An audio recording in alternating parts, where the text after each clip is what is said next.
Hello. Can you hear me, guys? Yes, Karthik. Yeah.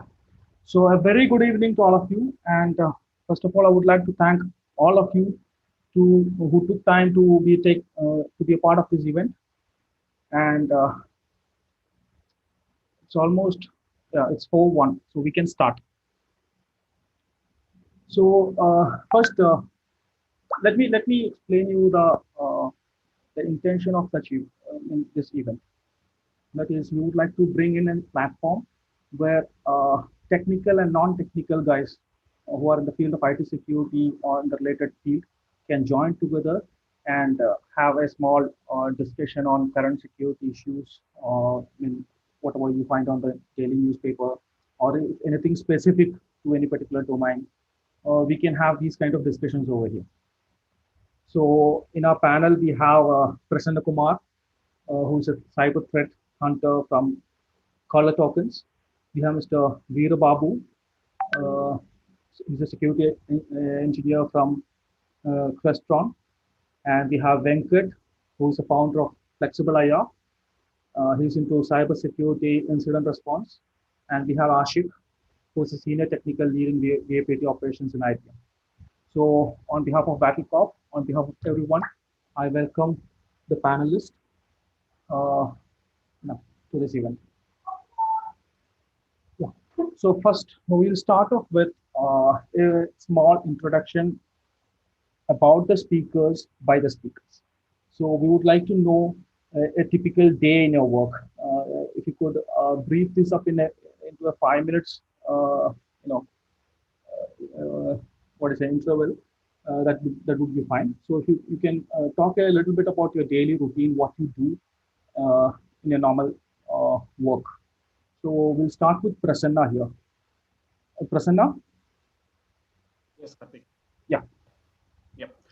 So myself, Prasanna, so I'm working as a threat hunter at ColorTokens INC. So I have a little experience on SOC, incident response, threat hunting, and threat intel. And currently, I'm working on the threat intel and threat hunting as a part of my everyday job. And yeah, happy to discuss a lot of things over this call. Okay. Veerababu? Yes, Karthik. Yeah. Good evening, everybody. Of course, it's a coffee time. So before that, I would like to introduce myself. I might be knows many people, but I just want to give again, same thing. Name as a Veerababu Penugonda and knows as a Mr.IoT and working in Crestron Electronics as a security engineer. I work on devices continuously. So the way I understand IoT might be it makes me Mr. IoT. That is all about me. Okay. Yeah. Venkat? Venkat, are you there? Okay. Ashiq? Yes, I'm sorry, I forgot to unmute the thing. Hi, friends, really nice to talk to you all. This is Venkat here, and I'm the founder of a company called Flexible IR, which is into incident response. While the rest of the world, I understand it's a lot of fun to attack systems, but being on the defensive part always, it's fun because you need to handle incidents, and it's all. I mainly work on incident handling, and look forward for a nice coffee talk with all of you. Thank you. Okay. Thank you. Ashiq? Hi guys, good afternoon. It's almost evening now.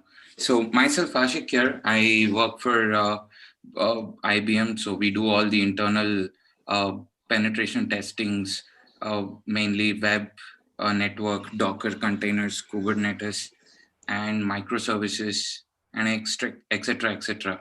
So as what Venkat said, probably there's nothing as interesting as defensive. I totally agree with him. It is fun. The overall subjective is about security, and security itself is fun. And here we are to talk about it. Okay. Thank you, Ashiq. Thank you, everyone. So before getting into a discussion, we would like to, have certain. I would like to inform the rules of the program. That is, if you have any queries, you can ask it. You can raise your hand, or you can put it on the chat board. You can ask your queries, once the speaker is done with his speaking. And a person can ask maximum of 2 questions. And if you have more queries, if nobody is there in the queue, he can get his third question. So can we start with this? Everyone is ready, right? Okay. So our first panelist is Prasanna. So Prasanna, could you just give us a high-level blueprint on how a threat hunter finds a threat? Now, how do you know where to look, what to look, and how do you do the whole process? Could you just brief us about it? Yeah. So it's a very interesting topic because threat hunting is now booming everywhere. So everyone wanted to hunt threat. So that is very interesting. So let me define threat hunting first, and then we can go further how we hunt and where we hunt. Okay. So I like to define threat hunting as a approach of finding a threat iteratively in the environment with the help of known and unknown patterns, threat patterns or attack patterns. Okay. So it is being a categorized as proactive approach in the information security to find the threat or find the attack. So one more thing is threat hunting is used for improving the detection, detecting the malicious activity, or tuning the particular detection, or the investing or improving the automation to detect and stop the threats. So that is where we use the threat hunting. Okay. So the next question which was asked is, how do we find threat? Yeah, this is also very interesting because so we have a lot of things to consider to hunt a threat. So in the information security, especially in threat hunting, we have a maturity model. Okay, so that maturity model will explain how we hunt and what all procedure we follow, so on. Okay, so I just wanted to keep things simple. Okay, uh, in the maturity model, we start with alerts. Okay, basically we have alerts where we configure the automated alerts based on the IDS, IPS, SIM, or any network device or application logs. So based on these criterias or logs, we configure some important alerts, and then whenever we get the alert, then we start hunting the threat. So this is just a point where we can start the hunting. The second part of maturity of the threat hunting is the dashboards. We configure dashboards based on technology, based on devices, so based on the requirement. So from there, we start the threat hunting using the dashboards. The third step of the threat hunting maturity is the procedures. So everybody know that how emotet or how ransomware evolves, how it's execute, how it's reach its actions. So we know this pattern. So based on these patterns, we configure the automation rules, or we configure some threat hunting patterns. Using these things, we will hunt the threat. The fourth one is creating your own hypothesis. So we don't have any detection mechanism. We don't know the pattern. So in this case, we start creating hypotheses. Okay, for example, we can take a DNS. So we can take the set of logs, like 24 hours logs, and then start digging the DNS logs and find out what is anomaly, what is the normal behavior. So this is the maturity of the threat hunting. And next, where do you look at the threat hunting? Okay, where you wanted to have a threat hunting in the place? Okay, you guys are able to hear me, right? Yes, yes. Yeah. Okay. So in this case, we have a lot of things in the place. If you take a network, we have. I'm sorry. No, Prasanna, you can continue. Okay, yeah. So we have a lot of things in the place. So we have devices, we have technologies in the place, in the environment. We have a lot of vulnerabilities or gaps in the network, or we have a lot of identified risk loopholes. So these are the places which will help us in hunting. So if you start concentrating on these things, then definitely we'll be hunting threat successfully.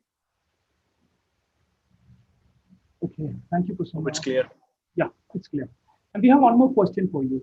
So most of the, I mean, few of the participants here are students. They would like to know what is the difference between a pen testing, a threat hunting, and a bug bounty hunting. Great. So everybody knows that penetration testing and bug bounty are also a proactive approach to have the security in place. Okay, but penetration testing, bug bounty are top to bottom. Okay, top to bottom approach. So what happens is if you take a attack cycle, okay, so basic attack cycle, then it starts with the recon and then the weaponization, exploitation, installations, and the actions or exfiltrations. So this is the attack cycle which penetration testing and bug bounty people follows. But threat hunting is like it's a bottom-up approach where people starts with the last end where they have seen the attack. From there, they will trace back and they will try to find out the attribution of the threat. So that is one thing. Second thing is penetration testing and bug bounty. They are basically they will have a lot of knowledge on the technology. They will have a lot of knowledge on the device loops, loopholes, and things like that. So they will try to exploit those to make sure that this particular device or the code or technology is perfect. If they find any loopholes, they will be able to pass it to the patch management or the SOC team so that they can monitor. But threat hunting, it's like we monitor the attack. Okay, so it's basically both are in the opposite side, but both are helping us in having the security in proactively. Okay. So before going to the third questions, guys, this is a coffee meetup. It's like a hangout thing. So I would request everyone to switch on your videos, unless it is no, unless you're too concerned about it. So if everyone switch on the video, it will look more personal.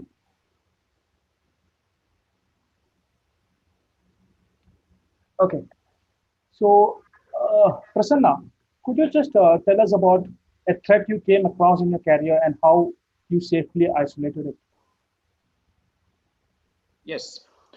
So if you take an example of any incident, right? So when you take an incident, when you find any particular threat, which we've seen that it's impacting the network. So when detection happens, we follow some guidelines which are already defined. For example, if you take an IR, incident response, right? So incident response guide will have some set of procedures. So we follow those procedures to have the threat in place where it's not impacting the organization. So IR cycles, okay. So IR cycles, I leave it to other people. They can they have more knowledge on that. But I would like to highlight that IR cycle will have preparation, detection, reporting, or triage, and analysis, like at last containment and the post incident activity. So in these things, when we get a threat, so as a part of post incident activity, so we contain that particular threat and make sure that it's not impacting the other systems. So we contain it, then we take it to the isolated place, and then we take a sample, then do the malware analysis on the our sandboxing systems. So that is a one part. So why we do malware analysis, how we do is like so we have two different cases. One is static and one is dynamic. So in the static, we monitor, we execute, we don't execute the binary, and just we monitor its properties. And then we identify the IOCs. That is first thing. Second thing is dynamic malware analysis goes like we execute the binary and then analyze its behavior, what it does, how it does, what is the flow of that particular attack. So this thing we observe. So basically, this malware analysis is done to identify the IOCs, the attack patterns, and the attribution of the threat. Who's having that intention to attack that particular environment, and what is the vulnerability which is used to have the attack in place, and what is the technology. So this is the flow which will go. Okay. Thank you, Prasanna. The next, would like to invite Veerababu. So we have three questions for you. That is, like, uh, you have been working with the security of Arogya Setu, right? I completely not involved, but I have checked some of the interesting parts of the Arroyo Setu for the Bluetooth connectivity, why they're using and all. Okay. There I checked over there. Okay. So So our question is like there have been allegations against Arogya Setu app, which everyone might be knowing that a French hacker, he has claimed that he has breached some 9 million data of so how much is the reality about that? that was be one of the biggest boom it happened in last 2 days is Twitter, like a hell lot of traffic is going on about that one. To be frank, not only that guy, the way he explained everyone's seen, he posted in his blog that how he did the how what route detection is happen, how he's changing the location of the person and he's telling and all. But he's able to change the data, but he's not able to get anyone's information. That is not possible at all. So that's how it is working in Argus app. If it is able to get from the user information, it will get very fast. So it not happen. Second thing it is the way he explained every bug is not even a measure. It's just some kind of small bugs, small criteria it will coming under that. You can say low severity. So such type of bugs cannot be impact the Argus app that much level. So he already know about that French guy is I think he's not French, he's Russian or something. Elliot Anderson, a society guy. So he blocked many people because of he is not able to give the answers properly. So the way we observed while we were testing this Argisetu app, I seen some of the interesting material. So because we have the separate report for that, so we didn't feel like this is a completely attacking level we can do on this Argisetu, but we feel like it could be better if they can work a little bit more on this. So in this period, I just want to share a little bit about Argiseta app and Bluetooth technology only. I just want to say it's having permission of Android Bluetooth and Bluetooth admin. Why they're using, first of all, it's really interesting way they made. How it is working? Send intended exported broadcast receiver. So that is first is happening, and periodic work request runs possible every 16 minutes. That is second part. It starts the Bluetooth scanning service and finds the nearby Bluetooth service and uses location service to it. Proximity rate up to 6 feet range. This is what exactly is going on the Bluetooth technology in the Argiseto app. But in this place also, we are not able to do anything like a sniffing and all because there is nothing is happening much about it. So as per me, Argiseto app is not that much of vulnerable. It's not meaning it's 100% secure also. There is always flaws there, but it's not that much of major flaws. So this is only I want to share about what I understand about Argya Setu. Okay. Thank you, Viru. And we have one more question for you. So there has been a news that Amazon Home Security Ring is vulnerable Yes, and yes. that hackers could gain access to it.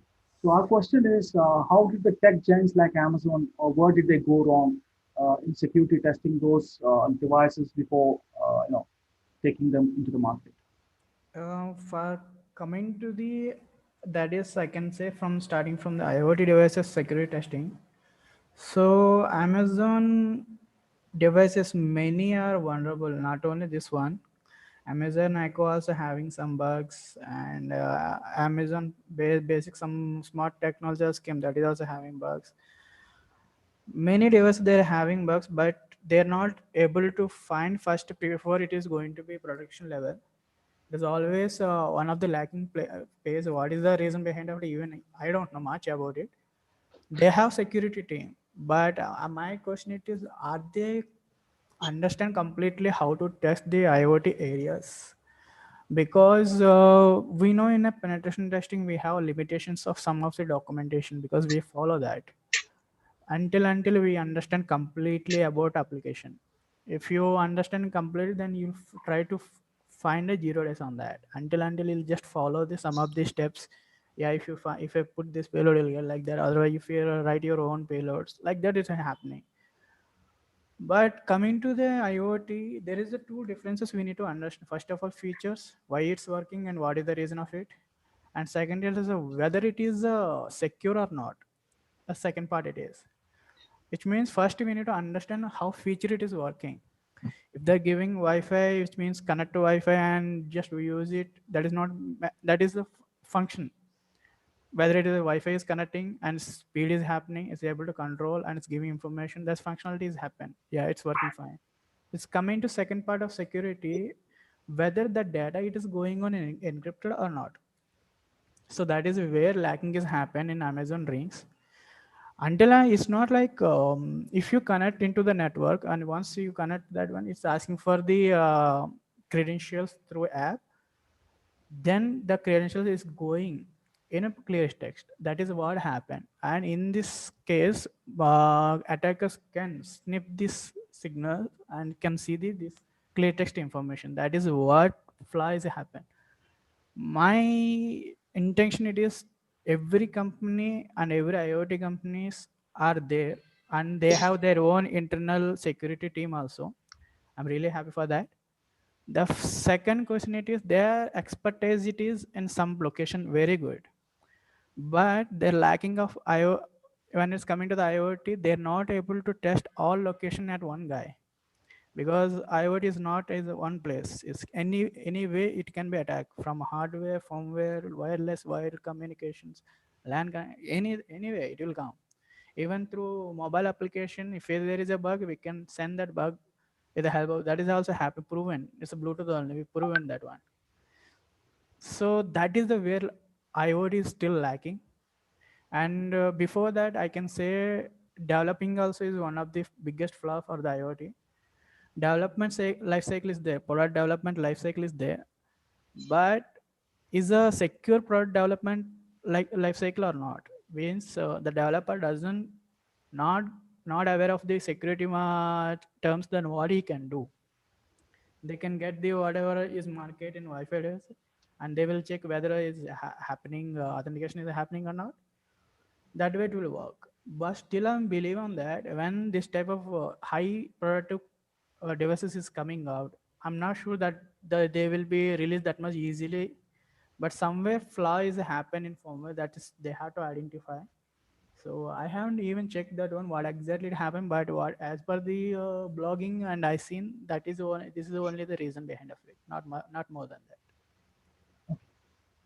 Thank you. Yes. So my next question is for Venkat.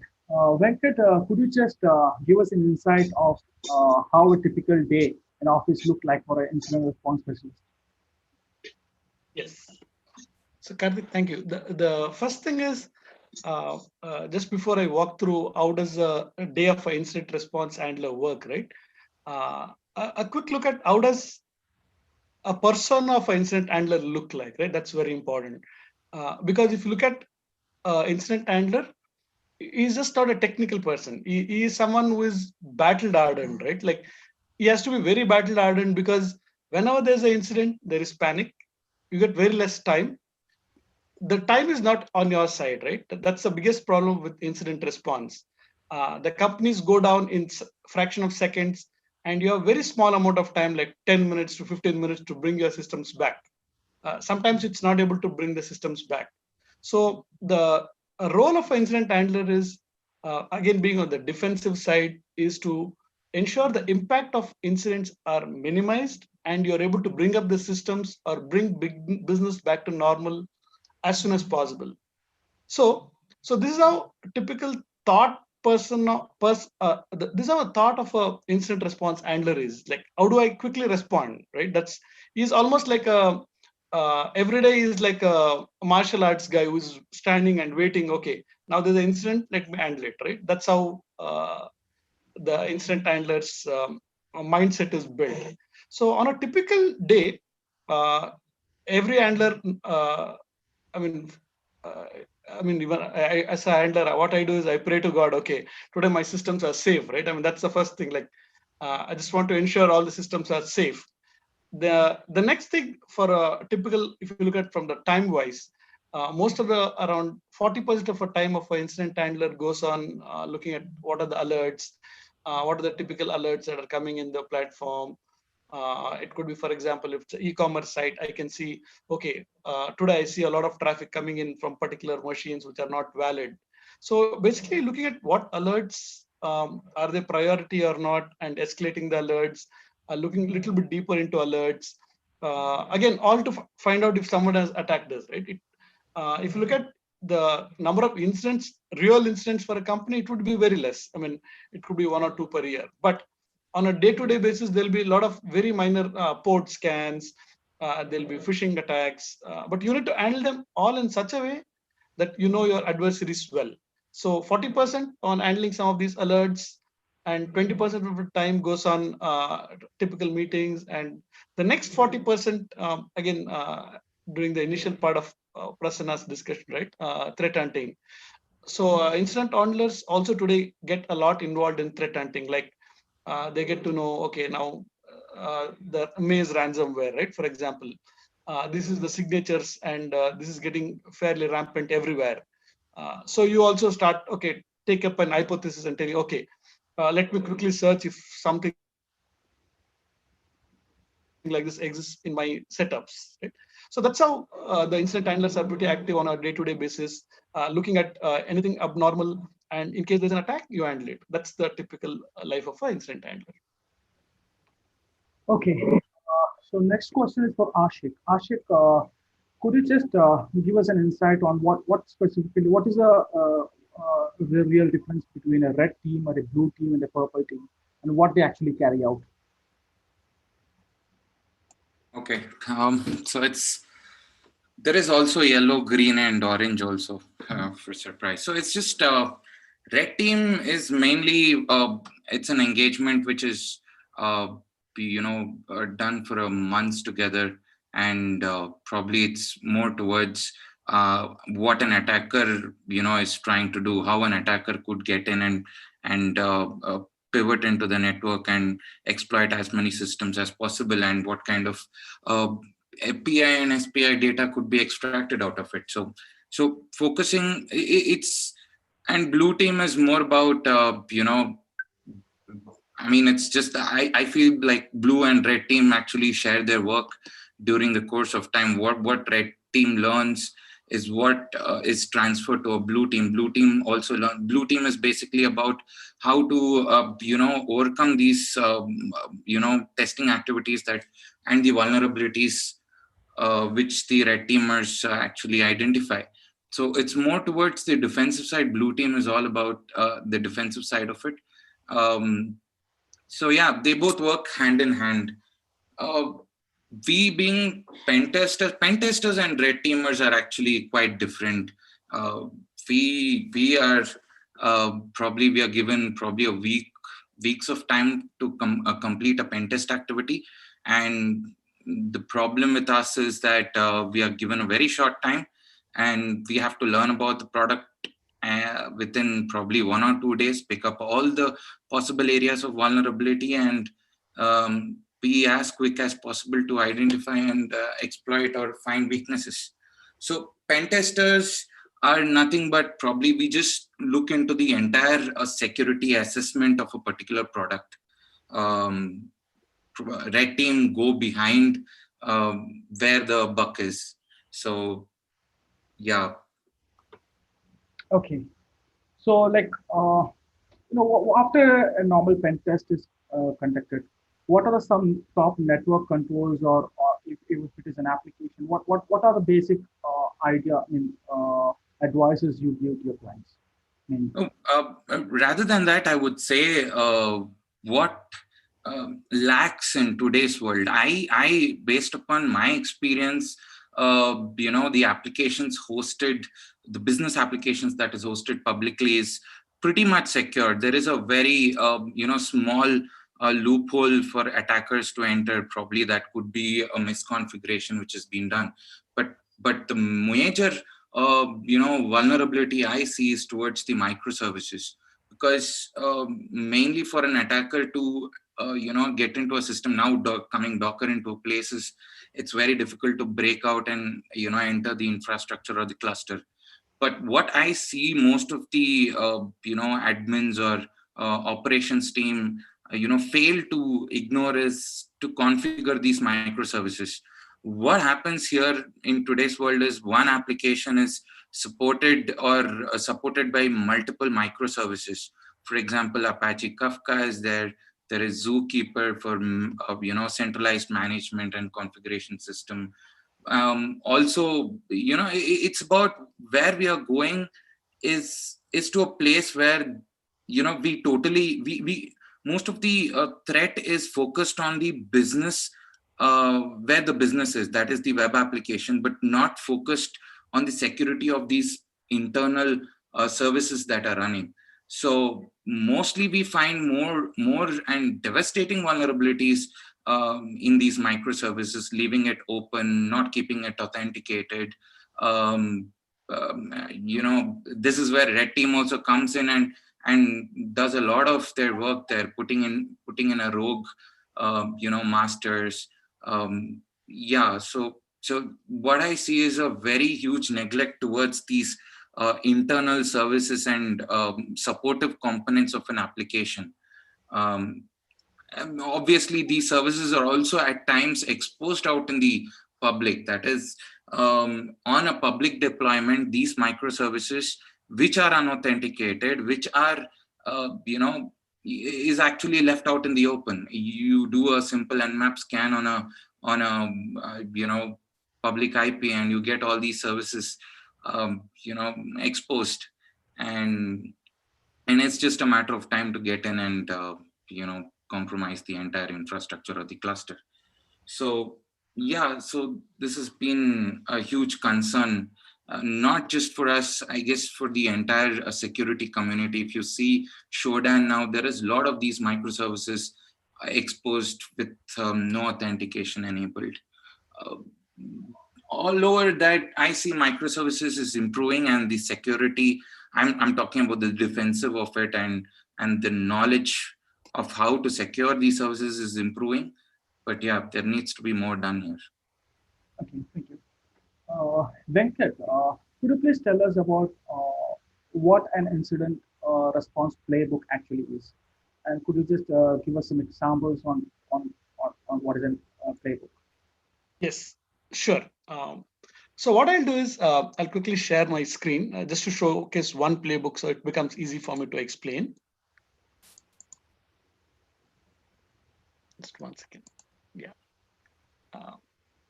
Please let me know if the screen is visible. Yeah, it's okay. Let me enter the full screen. Tim, just for again, this is more of a very sample which I just wanted to showcase. Let me take a very simple use case of how does a playbook look like. In fact, playbook is nothing but a simple set of steps to handle an incident. It could be any kind of incident, but how do we handle it, right? What are the steps I need to do? Why this is required? Especially when there is an incident, you do not have time, and during the panic, it's very difficult to remember exactly what are the steps, what are the things I need to do. So most of the companies, they prepare playbooks beforehand and keep, okay, now if I get a generic malware attack, or if I get a DDoS attack, so I would probably respond in this way. So that's nothing but set of steps. But let me take a little bit step back and walk through one playbook, how it looks. It could give you a kind of fair idea of what it could look like. So let's assume there's a Twitter attack. It could be someone has changed your Twitter login, or somebody has posted something wrong from your Twitter account. So this is a playbook for Twitter account incident. So there will be 7 phases as recommended by NIST or any government regulations. One is something called a preparation phase, identification, containment, remediation, recovery, and aftermath. Any incident typically goes through all of these phases. And in this case, for example, if there is a Twitter account, right? So previously somebody would have prepared this playbook and it would have clear steps telling, okay, now there is an attack. you need to log into the account and probably look at some settings and change the settings, change the password. But if you observe a little bit deeper here, the core focus is on the phases. Like if you look at preparation, identification, containment, remediation.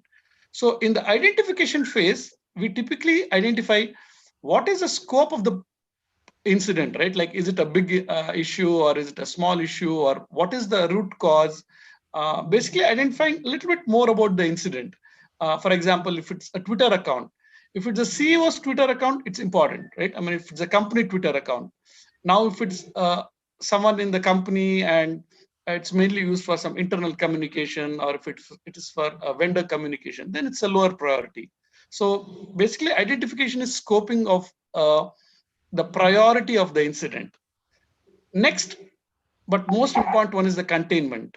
So containment is where you actually stop it. Like, how do you immediately stop it so business is not impacted? Now, just to keep it much more today's world, right? If you look at the COVID-19 situation, the overall goal here is you would have heard everyone telling containment zones.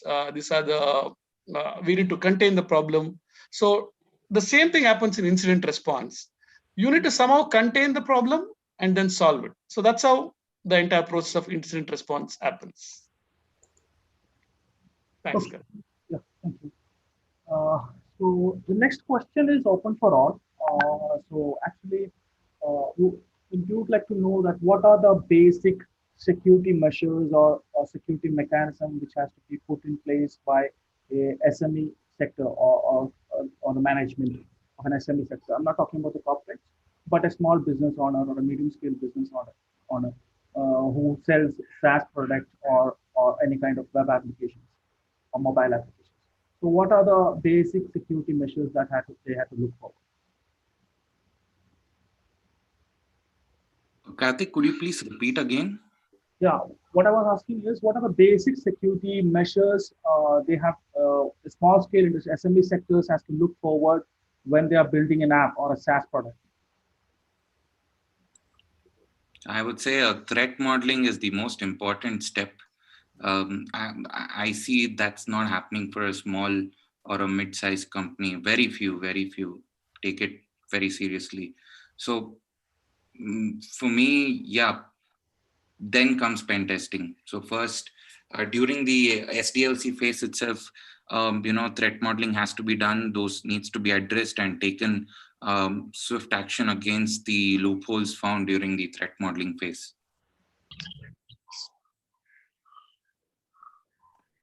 So now we are open for questions. So if anybody has to ask any specific question or any questions, they can just raise your hands. Anyone? Okay, Karthik, just one thing, just to add to the previous question, right? What are the important things required, right? Mm-hmm. See, we've been working with a lot of these SMEs. We are working with a lot of very small companies. Unfortunately, they're not prepared. And one of the biggest advice we give them is, if something breaks, the first thing is just have the contacts ready, whom to contact, right? I mean, just you should know whom do I contact immediately. Like if you, for example, if your site runs on WordPress, or if it runs on any kind of basic hosting systems. So the first step is to at least have contacts so that you can immediately call someone, get the systems up and running, right? I mean, that's one of the things which you observed with SMEs, and it's very tough to educate SMEs. They will click on phishing emails. They will be clicking on, they will be talking, I mean, any kind of phishing. It could be voice based or it could be email based. So they are prone to massive attacks, and it's very difficult for them to understand. They might not even know what is hosting, right? They might not even know what is WordPress. The best for them, at least the very small SMEs, is keep an handy whole set of your phone numbers, at least people who have developed a website, who can help them in some point of time to quickly contain and remediate. Okay. Yes. Karthik, can I add one more point here? Yes, yes. Yeah. So security is not a single person responsibility. It's everybody responsibility. Okay. So coming to the Indian SMBs, small scale business in India. So I was going through some surveys. So in that surveys, I can see that Indian SMBs are not so serious to have security in place. That is one thing. So I was going through the research paper, and then I was able to find out that they have a lot of problems which they are facing in the management level or in the resource level. So first point is they are worried about the resource. They are worried about the investment or ROI on the security. That is one thing. And some of the people, they doesn't have any visibility on their operations or the business, where their business get impacted by the attacks. Okay, so these are the things. So then the coming to the point where what are all things we can use to secure. So there are many tools. If you are not able to afford the particular enterprise level applications, so you can use the open source applications. If you are not able to buy some branded IPS or IDS, you can use Snort. Okay, that is open source. You can use this Snort, and then you can put the signatures, you can write the signatures, then you can put it in the place. So we have a lot of things to do, but we are not doing it. Okay, so this is the one point which I wanted to add. The open source tools can be used. Yeah, Prasanna, what I personally feel is one major problem of SMEs are the investment. So the first thing they look is how much I should pay for this, or how much I should invest in this. So Yeah. you just mentioned about ROI on security, right? Return on investment on security. So could you just brief, because investing on security, see, if you buy a product or if you are looking into a business, ROI means it is something which comes in, the return comes in form of money, right? Yeah. But in security, what I see is if you invest, the return comes in the form of saving your money. Yeah. Mhm. So could you just brief us about what is ROI on in security? Yeah. So as I told, right? So when SMBs are starting their business in India, so they will have some investment. So they will have more investment on the business side. What is the operations? What is the operation cost? What is the marketing cost? What is the sale cost? So they will have all the cost calculated, but there will be no budget allocated for the security. So that is the one issue. So in that case, again, so what happens is they will, for example, if you take an e-commerce, when SMB or in any India, in anybody starting the e-commerce site, so what they do, they will invest more things on the designing part, more things on the server side and the operation side, marketing side and the sales side. So nobody cares about the security, how they have to secure that particular the e-commerce site. Okay, so in that case they will fail. Once it's attacked, then people will realize, okay, I didn't put any investment on it. So in that case, so what I suggest is, if your business is not if your business is not having fund to invest on the security, at least you can go for the MSPs, okay, managed service provider. So if you are going for buying a new product, IPS or IDS or the WAF or web application firewalls, so instead of going and buying for these things, I think you can go for MSPs, where you will get the managed services and with a less cost, and also you will save the resource cost as well in the maintenance level. So, and one more thing, Prasanna, like how much do you think like a normal SME should invest? Like if they are allocating, say, how much percentage of their total investment should be kept for security? Because normally security is a secondary thought, because they are not planning an investment on security. They think about security in a later phase where it feels like an extra cost. So instead of that, if they plan the investment on security, to how much is the norm? How much you think as a normal percentage? Like if you say that every SME sector should invest 10% or 20% of the total investment on security. What is your view on that? Yeah, we cannot be able to calculate based on the percentage of the business. So what is it is like based on the assets, what are all important assets we have for the business. Okay, based on that we have to calculate. So for example, if you take an example, IT administrator can handle the security things. If you are going to have a resource for the IT admin, better go and hire who knows the security. So that will also save your cost. Okay, that is one way. And second way is identify your business requirements, identify your business assets where it meets the customer. For example, if you take an e-commerce, obviously your website is the point of contact to the customer. So try to identify these things. Based on that, you can invest more. So basically, outsider attacker, so he will try to exploit first low hanging fruits.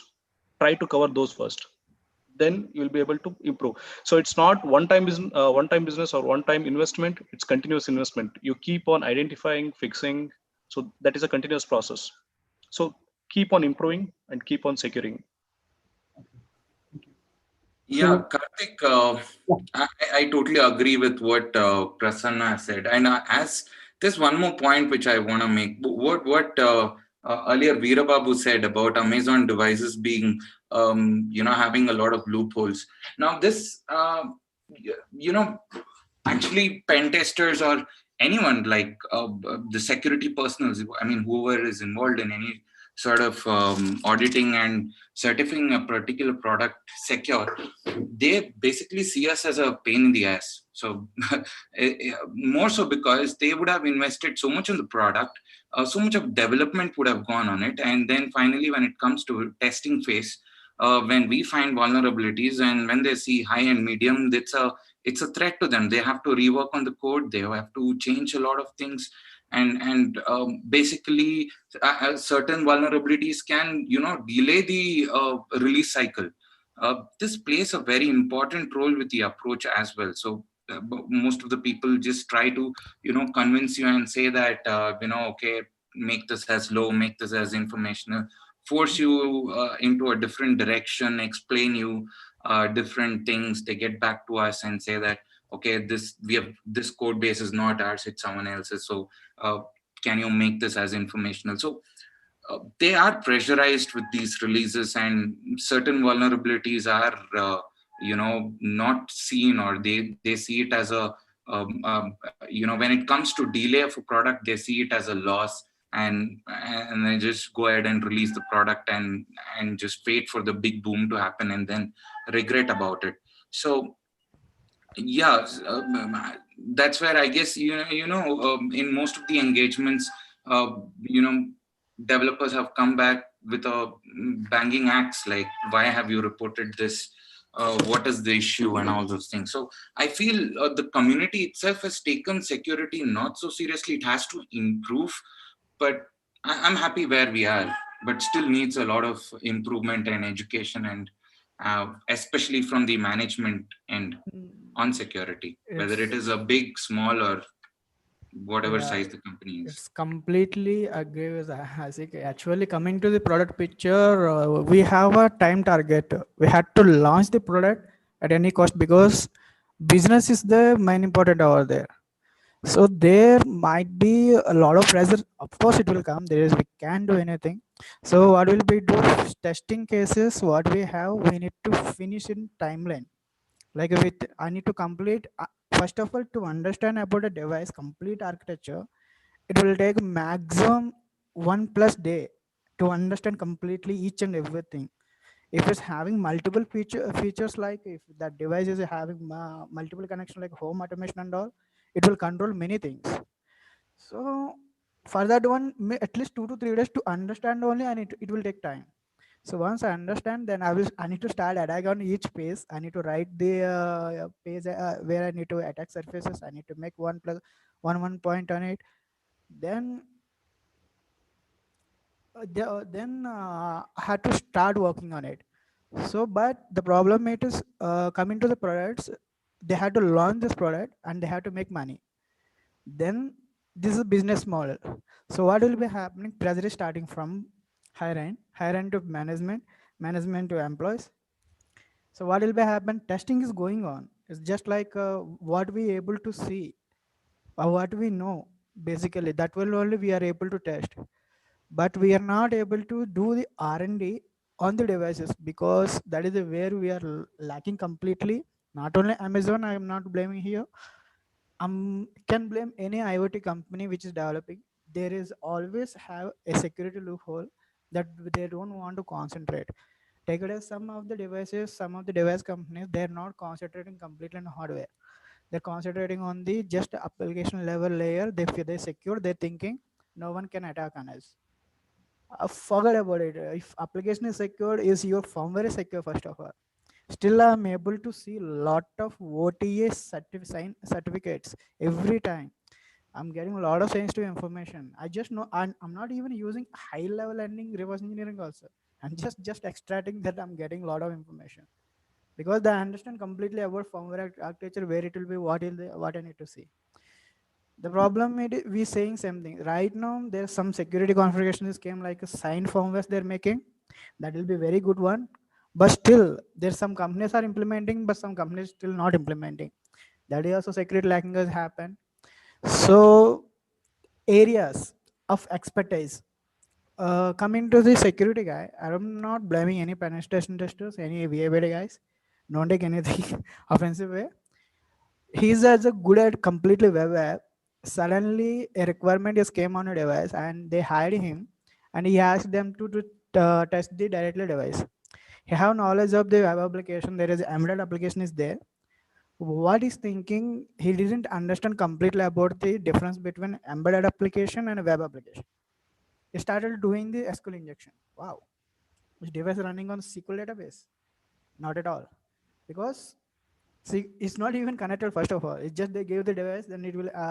But what we can provide instead of SQL injection, we need to try command injection where Linux will be give the most valuable injection attack. That is only. So that because he doesn't have experience, so as a practice of his application security, he's continuously do same attacks. So that will be he's not understanding that there is no time and there is no knowledge and there is no proper resources, and if resources are there, if highly typical to understand, though even security people are not able to read that much of not able to take that much knowledge also. So somewhere somehow always lacking is there for this 100% security is not happening. Even if you put hundreds of crores on a device and if there is one bug is came out, it's completely lost only. So recently we faced many things like that only. Okay. Thank you, Vijay. And on a lighter note, even if you have a proper resources, or if you have, even if you have a proper, knowledge, there is no requirement. So what I feel is, you need to have a proper awareness session from boardroom to basement about why security is important. Yeah, actually, I can say that one, but the problem is how much time you have in that case. Because if the RL person knows, he can make it in time. Person who doesn't have anything, then to learn only he will get a lot of time, right? So that is where it's lacking. That is what I'm telling actually. So the questions, anybody has questions? We are open for questions. Anyone in the audience?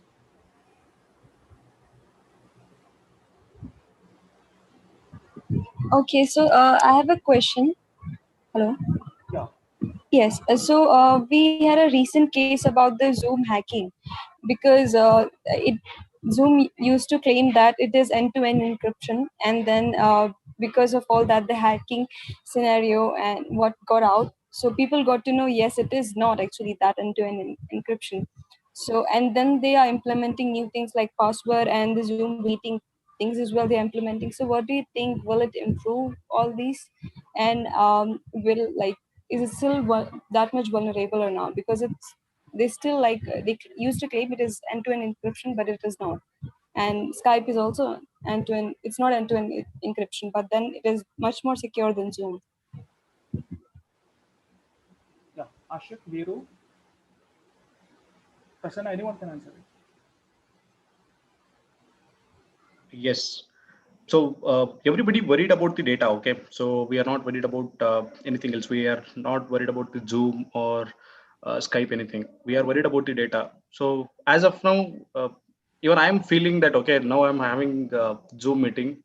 I'm not sure whether somebody is already entered into this meeting unauthorizingly and listening to us. Okay. But yeah, so what we are missing is data. So data could be stolen in the form when it's in the transit level or storage or the processing. So in the Zoom recently, we got to know that, okay, so there was no encryption, and there was encryption, but it was not the in effective way. So that is the one thing. Recently, Zoom released one more version uh, which has the patch. Okay, that is the update. And the main point is encryption. How efficient the encryption is applied on the data in all the three levels. One is transit level or the storage level and the processing level. You take an example, this is whatever we are in the meeting, right? So this data is in the transit level. So once it's transit without any encryption, anybody can intercept and then steal the data. So once it is stored in the server, there is a possibility that it can be stolen. And then once the stored data is there, again, if somebody is trying to process, for example, if anybody wanted this recording, so it is already stored in the server. So what happens when you export it, that particular file will be again converted to video and then processed and downloaded. So there also, there is a possibility of stealing the data. So the end-to-end encryption should happen in all the way, while data transit and the storage and the last processing. Prasanna, I have a question. Are we really concerned? When I say we, it's a public. Are we really concerned about the data security, or are we just concerned because we are seeing this in the newspapers? Okay. So because most of us are using so many apps which are not secure, not at all secure, and we are concerned about the encryption standards used by Zoom. Yeah. So the first question, as a normal person, not a security guy, I'm not worried about what company uses what kind of encryption. I'm not worried about that. I'm worried about what is my information which is being stolen. As of now, I don't know who are these guys who attended this meeting, okay, who are attending this meeting. So if somebody comes and take this data, okay, then I know, okay, who's Karthik, what is his email ID, what he does. I know his information. So I can do a lot of attacks on Karthik. I can take the information, I have the email ID, I have his video or photo. So I can use this information in any way. I can send an email with a phishing link, or I can send the malware attachment and he can open. And so it can happen anything to the system, right? So that is one way for seeing the data is important. And second way is, if you see recently, people are posting saying that, okay, in Facebook, don't upload a lot of photos, so it can be misused in a different way. So this is also one kind of data, right? So we can see many people are having video on. So I can say that, okay, so I can use this video and I can make any out of it, anything. So as a normal person, we worried about the data. We are not worried about the encryption, but company or a product has to take care of the end-to-end encryption to make sure that their users are safe. Yeah, I think now Zoom is giving end-to-end encryption only for the paid customers. Yes. Yes. So recently there was another attack on even Microsoft Teams had issue, and where it uses a Skype token for authentication. Using a GIF image, you can do a account takeover of the Microsoft Team. Microsoft Team is a product where you can communicate. It is used for internal Microsoft communication. It uses Skype as well along with it. So yeah, so that was also hacked. So if you see what is not hackable, I don't know. It's really a subjective thing. So there's what we know is very limited to us, and there are many big players out there who God knows what they're doing. So encryption, what kind of encryption they're using makes a lot of difference. Whether it could be broken or not. Those encryption norms should be, audited, checked, and verified.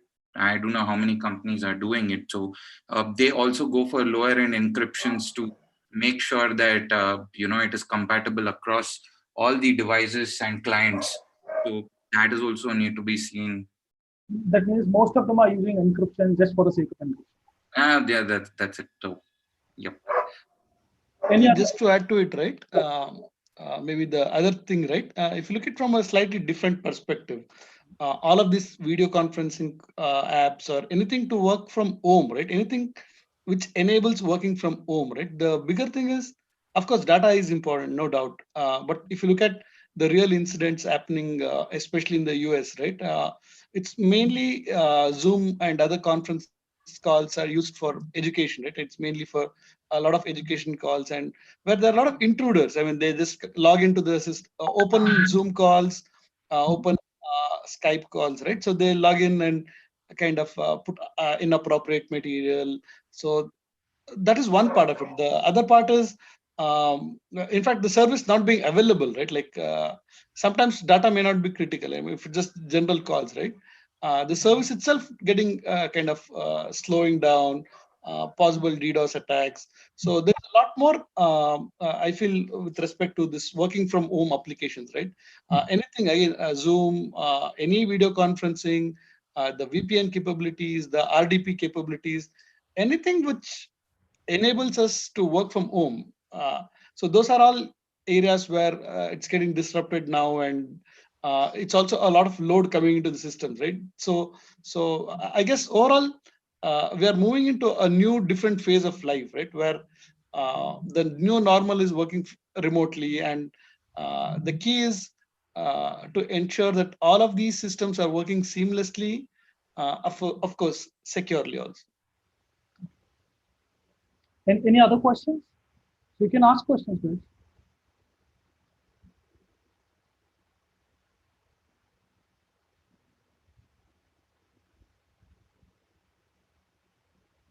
Karthik, I'd like to ask something, but there's a lot of background noise. So can you give me like 2 minutes?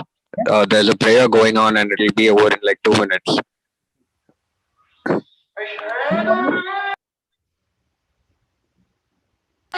I have a question, but there is a lot of background noise, so I'll like need 2 minutes to ask my question. Okay, you can ask up to 2 minutes. No. Is there anyone else? Yes, I have one question. So basically, it's again for everyone, right? To get your inputs. What we are observing, especially in a lot of companies, startups in US, is there's a lot of left shift happening where the development teams, of course, they have the DevOps, they are moving to DevSecOps. The entire concept of a separate security team, right, is slowly vanishing there. It's basically, it's one common team where the developers and some of them know a little bit of security, and they basically participate in the DevSecOps of the systems. And also, if you look at cloud native systems and the containerization, right? So it's all, the entire systems are today built on infrastructure as code.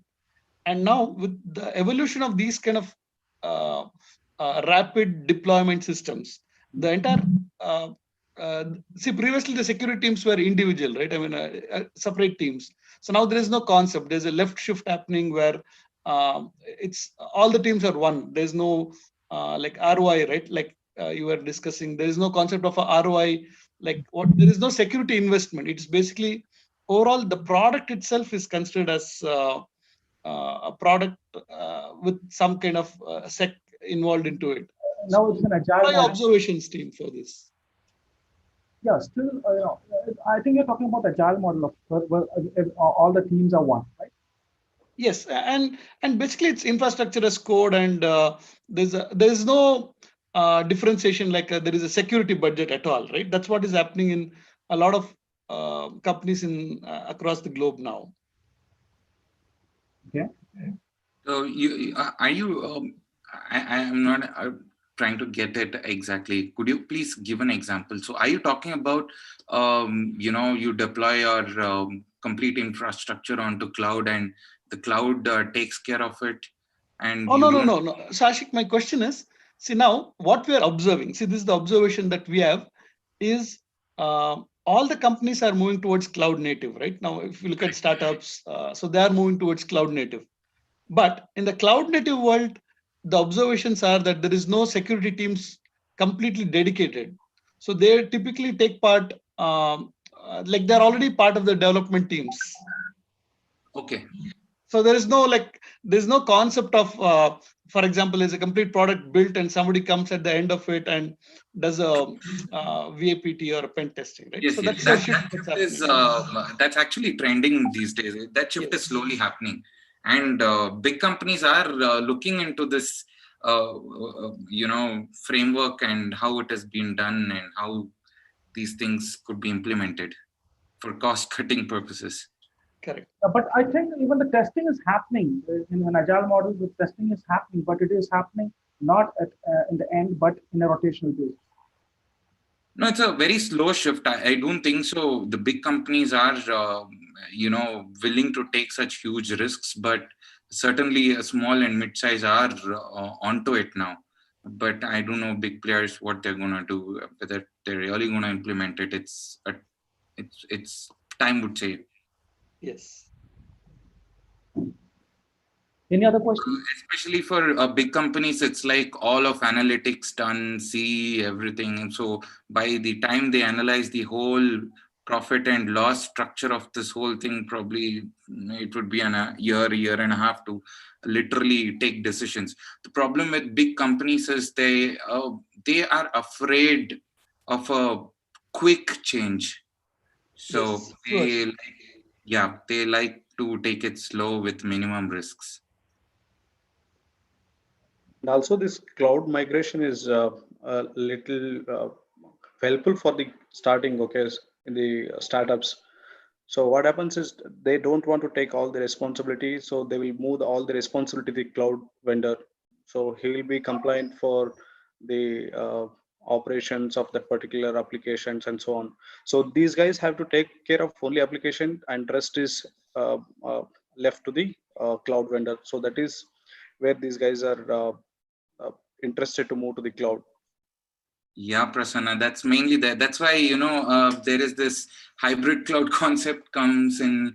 There is private cloud, public cloud, and merging to multi-cloud, architectures as well there. You manage your own thing in your environment, and we will collaborate. Like, for example, you have your own cloud, and you've hosted certain other applications in Amazon cloud. There is multi-cloud management where you bring both into one. Yes. That is also evolving now.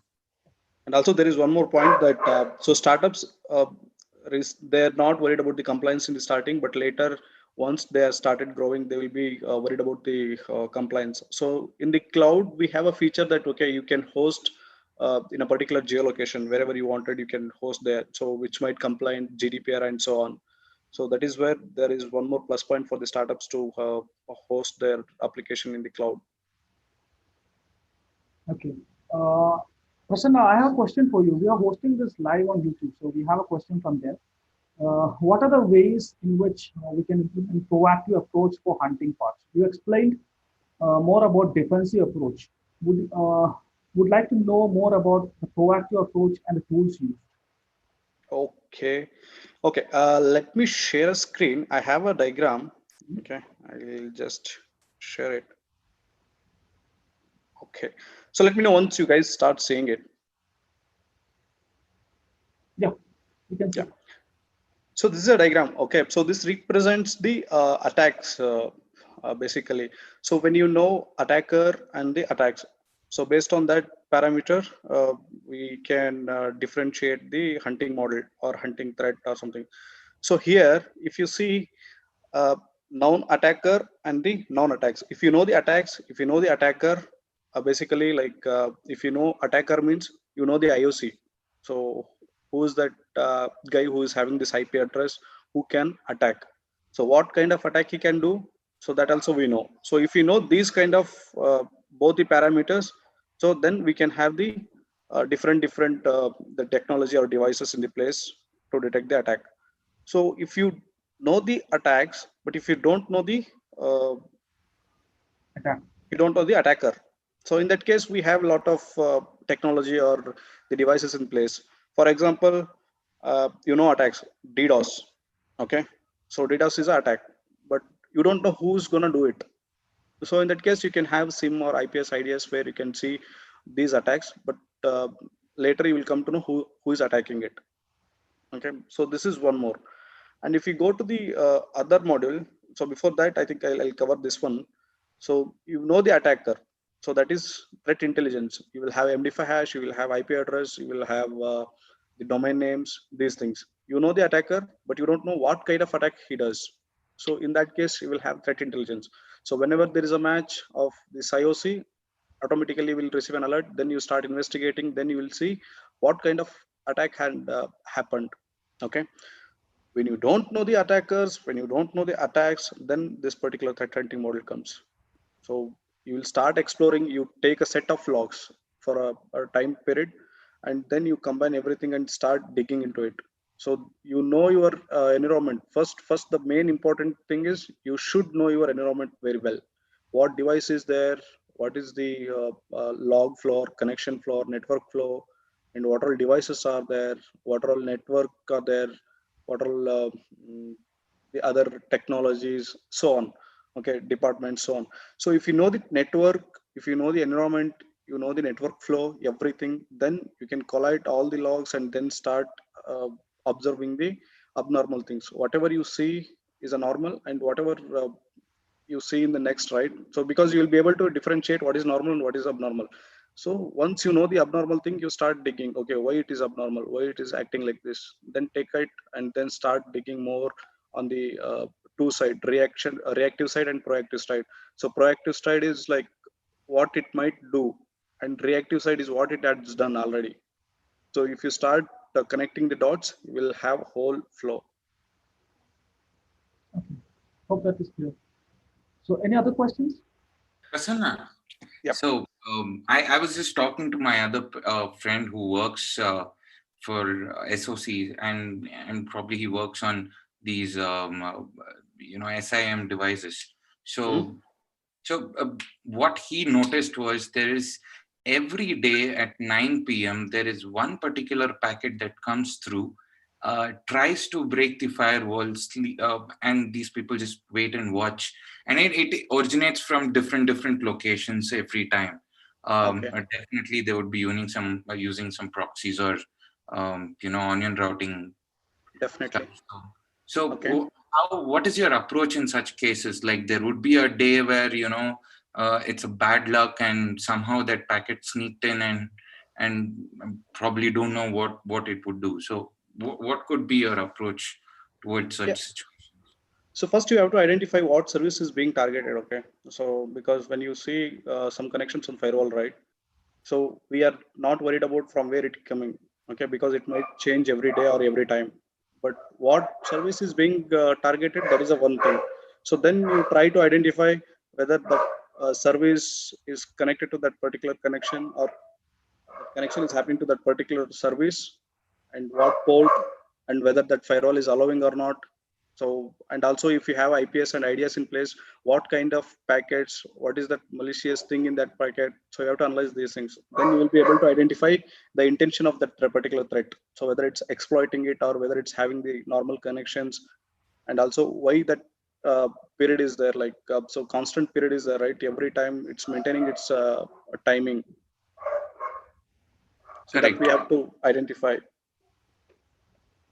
Okay. So would you still have? Would you block such intended packets, or entirely entering, or what would you do? Yeah. So basically, that's what I told, right? So you should know your environment and you should know your business. So in that case, if you don't have any business requirement from blacklisted countries, you just block it. So whatever comes from the if you don't have business requirement from the China, why we need connection from China? Yeah. We don't want any connection from North Korea. Why we need? So we can have the filters in the firewall. You can block all the blacklisted countries. That is one way we can do it. And second way is so anyway, IPS and IDS are very capable of analyzing the packets and blocking it. So then you can have IDS to alert or IPS to block it. So that is the another way. And third way is make sure that you have Ashiq in the place. So he can do all the vulnerability assessment and penetration testing and make sure that all things are safe.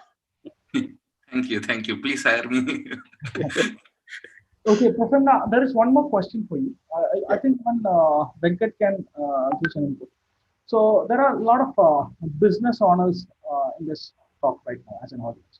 So their major concerns are what should they do if their business is faced with a ransomware attack.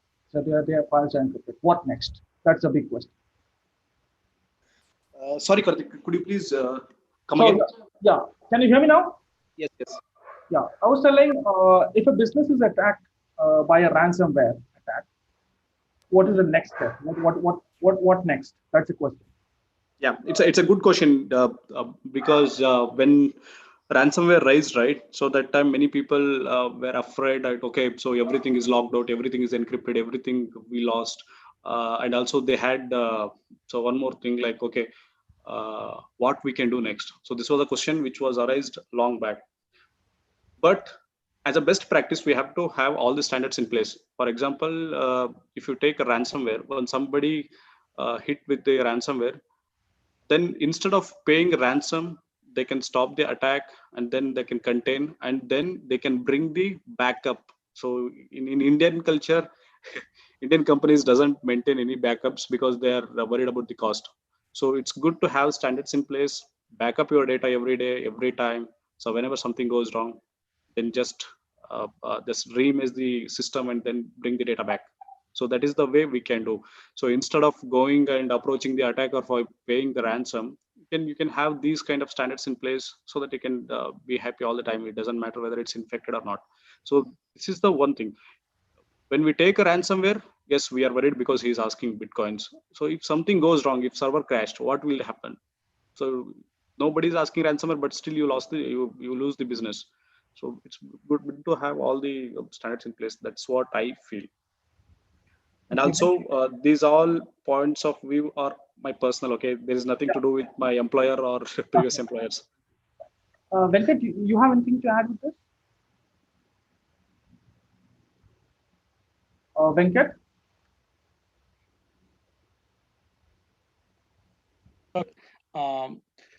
Like today's situation, right? Especially ransomware is so like, for example, let's take a use case of a maze ransomware or typical strong ransomwares where it is no more a concept of your systems going down, right? It's also basically the ransomware agents, the adversaries are taking the data. They're kind of blackmailing that the entire data will be leaked into the public. So that's what is the move happening towards. So no more it's ransomware attacking a machine and everything is encrypted. It is much more now, right? So that is one part of it. Second thing is, if you look at the ransomware attacks, they're mainly targeted at businesses which need to respond immediately. Like, for example, healthcare companies, especially the ones which are handling COVID-19 attacks. So they're getting absolutely eye on ransomware attacks. And of course, there are a few strategies to remediate this, but the two things that normally is recommended when a ransomware attack happens is first is identification, like to identify who is the possible adversary, right? What are his basic IOCs, like what is his signature, like how do I know he's a maze and what variant of maze? That is the first important step to be done in the next 1 hour of identifying the ransomware. So first hour, identify scope and identify what is the variant and what is the exact name of the malware or ransomware. The second part of it, right, which is mostly typically for the next 24 hours, is basically how do I contain this problem, right? It's exactly like the COVID-19 problem. Like I need to immediately contain it. I need to stop it as much as possible so that it doesn't spread across. Typical strategies would be in case you have segmentation. Most of the time, segmentation is not applied. So the key thing is bring the machines which are affected to a stop the services which are of low priority, ensure the business continuity happens. So, but containment, identification are the most important steps for ransomware typical handling. Then slowly comes your phases of how do you want to recover from it and how do I completely solve the problem, right? And second question is basically, do I need to pay for it, right? That's very tricky because even if you pay for it, one is your data is gone, brand is gone. The third one is it may not restore exactly. It's going to be very difficult, especially, of course, these ransomwares don't attack the system files, but again, restoring could be very difficult. The two strategies is you either restore the systems completely from scratch, or you fix the systems which have been already impacted by removing the affected files. So it's all about what strategy you want to adopt and how do you want to quickly contain the problem. Yeah. So Karthik, I'll add one more point here. So when we hit with the ransomware and we lose the data, right? So what all things we can do is definitely we know that data is stolen. Okay, so I was talking earlier. I was talking about the how we can recover the business. So now we can think in the perspective of the security, how uh, we can save the data. So for example, if somebody steal the data, what they will do, they will sell the data in the dark web. Okay, so that is a one way of taking the advantage of stolen data. So instead of paying ransom, so you can invest money on finding that particular data where it's hosted. Okay, for the sale. So that is the one way we can have it. So let me share my screen and I'll show one the diagram. So here you can see the proactive and reactive approach when breach happens. Okay, so the proactive steps, as I mentioned already. So we can do VAPT, we can have bug bounty in place, we can have threat intelligence, threat hunting. So these are all proactive steps. If you take a threat intelligence, we learn from somebody. So somebody already experienced that particular attack. So we can take those IOCs and then we can have that in our threat intel or the devices to detect the attack. And if you take after breach, so what happens after breach, which we had a question, right? What's next? So the next part goes detection, analysis, and how do we contain or remediate the threat, and then what are all things we can do as a part of breach management. So if you take an example of any attack where we lost the data, so that data is already stolen and it's already there in the dark web. So what we have to do is next step, we have to identify that stolen data, where it's hosted, where it's there for selling. So then we can have the CERT help or any other threat intel, the vendor help to take that particular site down, or we can have different kinds of actions in the place to remove that data from the being sold. So this is also one possibility, because we shouldn't lose the hope when we are being attacked. Okay, so there are many ways we can recover back, so we have to fight until we win. So, and also in IR, I think incident response, there is one the probe or something. So there, win is win. It doesn't matter when and how. Okay, so if you take an example, if something is if some attacks is there in the reconnaissance, or if some attack is there in the installation, or the weaponization, or in the exfiltration. So if you detect that particular attack in any of these, you are win. Okay, so win is win in the instant response. Whenever you identify, that's a win. Then you can do the other parts of analysis or remediation, those things. Thank you. Any other questions? So Yeah, we have a question from Rabbi. Hi, hello. Yeah. I'm asking related to SOC. So in day-to-day scenario, we are facing a challenges regarding this phishing emails. So when coming to phishing, is there any effective way to detect any phishing emails? Like there are some demerits for this detecting this phishing. Like we don't have the access to actual email content. Just only few things like where it is coming from, where it is going to, like then what is the subject line, something like that. We have only limited data available for a SOC, like, and in using that data, it is very difficult to identify whether it is an actual phishing or whether it is a genuine email. So such cases, is there any effective conditions, rule, use case conditions, or any other concept for detecting a real phishing? So what is your thought, like, or any suggestion for that? Yeah.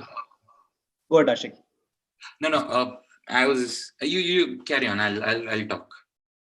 Okay, so there are many algorithms which are already there in place. Okay, there are many companies which are using those algorithms to detect the phishing emails. So in the recent past, these phishing emails are being identified using the machine learning language. Okay, so they have set of data, and then they build the self-learning algorithms where automatically, based on the previous data, it learns, and then it will identify the phishing emails based on the parameters which you already told, right? The subject line, and the IOCs which we got, like the email ID, domain names, that is also part of it, and then the content, URL, and the signatures and the other parameters, like from where it's originated. So there are many parameters which we have to consider. And I think the best part is we have to use the machine learning. We have to adopt this new technology. I think there are many companies which are already trying to use it. Yeah, Ashiq. Hello. Okay, when coming to phishing, mostly we are observing like the sender is spoofing the email ID. So whenever it comes, it will look like a genuine email, but the content will be like spoofed. So for a machine learning, like AI related, so it is able to detect like whatever the even though if something malicious in the content, like malicious URL or some phishing URL, so AI can, like machine can detect these URLs and can block the emails. Is it possible, or we should implement this on the email gateway like that? Yeah, there are many ways we can do it. Okay, so the first part is you can have email security gateway where you can block these things, and the second one is if you are using any the Office 365 or something like that. Okay, so there you can have the threat detection enabled. That is one thing, and another one thing is called SOAR, SOAR, security orchestration and automation. So that is one recent technology which is booming now. So that is like the next generation of SIM. So there also you will have set of rules for the detection. So once it is detected, automatically you will have a rules where automatically it takes action. So when you find a phishing email, automatically it will push all the IOCs to the other security devices where it can block it. For example, if you see phishing email with attachment, and automatically based on the subject or based on the sender, it will detect, and automatically that IOC will be sent to the all the endpoints, like the antivirus or email gateway or the firewall. So wherever it supplies, it sends everywhere, and automatically that particular attack will be stopped. So we can have that kind of automation in the place. Okay, Ashiq, you have something to add, right? No, not anything technical perspective. I just want to say education is the most important tool to overcome phishing attacks. No matter whatever gateways, how much ever you do, it's apart from that is very, very important too. But I would say that educating the employees is the most effective way of overcoming phishing. Okay, I just wanted to say how we overcome such things, that we have a program where mailers are sent by the incident teams, and if an employee clicks a very lucrative mail, it would be maybe of a pay rise or etc., etc. It could be anything. So without even going through the sender, receiver, or the link, people just open it and give all the data possible. So they do authenticate. So these people are caught, educated, made sure that they're gone through a complete full-blown course, and then this is how it's been tackled in our company, at least. Yes. So what many fail is to see those small things which is hidden out there. For example, the HTTP or the HTTPS parameters, the certificate you can look into of that endpoint. And even the email as well. Email headers are not even looked into. So there, even in our Gmail, there's something called as view details that is never seen before opening any sort of mail. So yeah, probably education is far more important, and we all sought to be responsible enough than putting blame to one another. Okay. So we had a question from Zakir Beg. Zakir Beg, are you there? Hello? Yes, Karthik. Yeah, the background was too noisy. Yeah, that's right. So this question might it's not technical and it might sound more like, a career advice question, but how does a person interested in cybersecurity go about it? Because, there's enough clarity or pathways for other sectors, but for this one, I'm not sure. I don't feel there's enough clarity, at least in India, because less than 10 colleges or institutions offer masters in cybersecurity specifically, and there is a lot of confusion going about should we do proper masters or go around for certification courses. I want to get clarity on that. I'm not sure if it's allowed to ask that here. Yeah, actually, it was out of topic, but anyway, uh, there's a lot of free materials available on the internet. You were asking about the learning curve, right? Yeah. A lot of free materials. You can start by your own, and there comes a point where you'll be needing a trainer or a tutor. So Yeah. there are a lot of certifications on cybersecurity. So at that point, you can choose that. You can opt for internships. So anyway, there are a lot of options. All right. Yeah. But you can start by your own. Okay. Thank you. Yeah. So one more point I would like to add here for the beginners, okay, because every day we see that we have a lot of demands for the security domain, and we are lacking of the professionals. The point is, nobody gives us the authority to enter their house, okay, without knowing them. So this is the same case for the entering the security domain, because people are afraid of the newcomers, because they will not have much knowledge on the security. That's why people avoid the hiring new joiners. But there is a way you identify your passion. So whether you wanted to be in specialization in the network or application or endpoint, you identify your the passion and then start working on it, and read a lot about the security, and then you start putting some investigation or start some research and start publishing the papers, try to attend conferences, and then once you are good with it, I think you start a, uh normal job in these startups, because startups are nowadays startups are giving the opportunity for the new joiners as an internship or the full time. So once you start learning there, I think you will be able to be stable in the industry. That is the suggestion which I have. But understand that certification is not the mandatory. Yes, knowledge is there. Knowledge should be the mandatory. Thank you, Prasanna. And Rabba, there is an answer to your query in the chat. Mr. Arvind G has answered your query. So his opinion is for detecting phishing email, gateway is the best solution, and you can give the gateway logs to the SIEM or SOC. Rabba? Yeah. I saw the message. Yeah. So any other questions? Anything from general queries or your security concerns, or what you see in recent newspapers, anything? Yeah, hello. Yeah, normally. Yeah, I have a question. Actually, there was this issue, the sprinkler issue with the Kerala government about a while back, where they shared the data with a US-based company, the health data of many people. So, what do you feel about that? Was all the hype worth it, or was it just to criticize the government in some way? Is there some validity to it? What is your take on that? Anyone would like to answer that?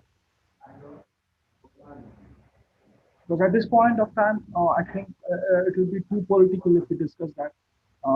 But what I feel is the government has given their clarification that it is an act of, in the act of emergency, there was a research being conducted where there was estimated that around 80 lakh skylights might be infected with COVID in future, and handling all that big data was the government's responsibility when the government was preparing for it. That was a clarification given by the government. But let us not talk too much of political related things. But probably I think it's clear now. Yes, it is. Thanks. Yeah. There is one more thing here. So we can answer this question in two ways. The one way is the understanding between the government and the company. Okay. So why these guys are having data shared? So there are 100 reasons. Okay. There might be giving the data for the research purpose. That is one thing. Okay. So another reason is like so in the from the user perspective, being a user or being a owner of that particular data. For example, if I'm a user and if the government is collecting my data and sharing it to the third party, so I'm worried about my data. Okay, so if there is a understanding, mutual understanding, and there is a good, there is a positive of sharing the data, then we are fine. So if it is being used for other such negative things, yes, obviously it's opposable. Hope that is clear, right? Yes, it is. It is clear. Thank you. Because we have to answer these questions in a way that we don't, it doesn't, it should not sound that we are standing on the side of government and we are standing on the side of sprinkler. So it's a very sensitive kind of question. So, so let's wind up, guys. That's this is a small initiative from our side. For I don't understand. There were only few questions. We were like expecting a very interactive session, very interactive questions from you guys. But hopefully, probably this is the first time we'll meet up again. Probably we'll get to know each other so that more questions comes and your concerns are clear. So we thank all the panelists, Veerababu, Prasanna, Ashiq, then Venkat. Thank you for attending this. I hope you guys will be available in our future meetups. It's a kind of small community event, so everything is open here. So you guys to get to know more people around here. They get to know you guys. So hopefully we'll get. Now, is there anything that the panelist has to say about the event? How do they feel? What is? Yeah, I feel good. Many things I thought one way I seen, but many other ways I need to say about SOC and all. So thanks for Prasanna to give a very good clarification about it. I really enjoyed, and Ashiq also he explained very good way the way topics is coming into the picture of red team and blue team. I'm really understand what exactly right now it is, because from beginning I'm IoT and from staying in IoT I don't understand other topics. Only I understand this one, but today I got clarity about other stuff. Thank you so much for conducting this session, Karthik and Wattlecorp team. Thank you so much. Yep. Thanks a lot, Karthik, for making this happen. I guess meeting Prasanna, Venkat, and the Mr.IoT himself. So it was a great honor. Thanks a lot. And finally, I got to meet Mr.IoT. It's like it's the in thing right now from everyone. So I've heard about him from a lot of people inside our company as well. So yeah, thanks a lot, guys. Venkat, especially like. Please, it was nice talking to you, and Prasanna. Great honor. Thanks a lot. Thanks a lot, Karthik. So, Karthik, thank you so much for this the opportunity. Okay, and I also thank Wattlecorp and the guys who are behind this the session, and also along with the panelists. I'm very happy to discuss a lot of things with you guys. And even I'm interested to learn a lot of things from you guys, and I'm hoping for the next sessions to join. And also, I had great audience who inspired with a lot of questions, and even they made me to think wide on the different domains. Thank you so much, guys. Thank you. Venkat, are you there? You have to say something? I was on mute. Team, thank you so much, Karthik and Ashiq, Prasanna. Mr.IoT, of course, I've been knowing him from ever. I started security along with him. So So I feel these talks are very useful, and it's only during conversations and brainstorming that we can understand security a little bit better, right? I mean, it's just that there's no coffee here, but we definitely need to have a lot of these coffee talks.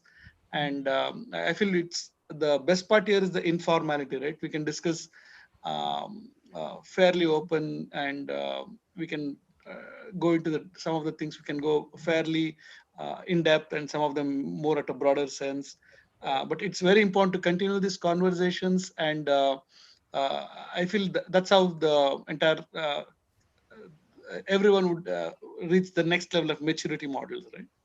Thank you. And Next time, I think Karthik has to buy us a coffee. yeah, definitely, definitely. And Yeah. and one more thing, that there are a lot of guys in Kerala who are into bug bounties. They are very much talented, super talented, but they don't get opportunities to talk to people outside Kerala and interact with them in the same platform. And probably we can make this something into like that. This platform, we are intended to bring in all the categories of people: the technical guys, the business guys, the students, people who are looking for opportunities, all into one simple platform, so that we can discuss a lot. We can discuss a lot into technologies. We have so that we have a pool of people who can talk about anything. So anything which revolves around the security. So thank you so much for being part of this, and for all of the guys who attended here. I thank on behalf of Wattlecorp, on behalf of myself. Thank you so much for this. Karthik, can I add Yes, something? you have. Sorry. Can I add something? Yeah, sure. Yeah, guys, sorry, by closing name, I'm adding something else. Karthik mentioned about bug bounty. Bug bounty platforms, as per till now, I saw many places mainly is concentrated on application and Android, and some places on iOS applications. But I would like to tell the highest bug bounty still pays on the hardware only. So guys, don't stick with only this technicality, and please concentrate on other domains as like devices security and all. Right now, even HackerOne and Bugcrowd, the companies itself, they are ready to pay very huge high amounts on devices. If you found a very good, and recently we got a challenge from the Microsoft that they developed a Linux operating system for the IoT devices. If you find a valid bug for remote code execution, you will get 100K bounty. It's a one single shot. But the problem it is $100. 100K US dollars. Even we know this one CPU bug is came, right? It's very old. I forgot that one name of it, and that is the guy is got first 100K bounty on this. That is first. It is a Intel people is paid for him. It's first bounty and 100K US dollar. The second thing, we haven't seen like that 100K bounty anyone get, but they got, many people are got. But the only reason behind of this difference between the IoT plus hardware bug bounties and application and all, there is a chances are very less. It means it will take very long time compared to what bug bounty people is might be take month, and but I'm sure in a hardware to hack a hardware we need a hardware. So the problem it is investment is the one of the problem. So that is the main reasons where many people not jumped very fastly into the IoT easily.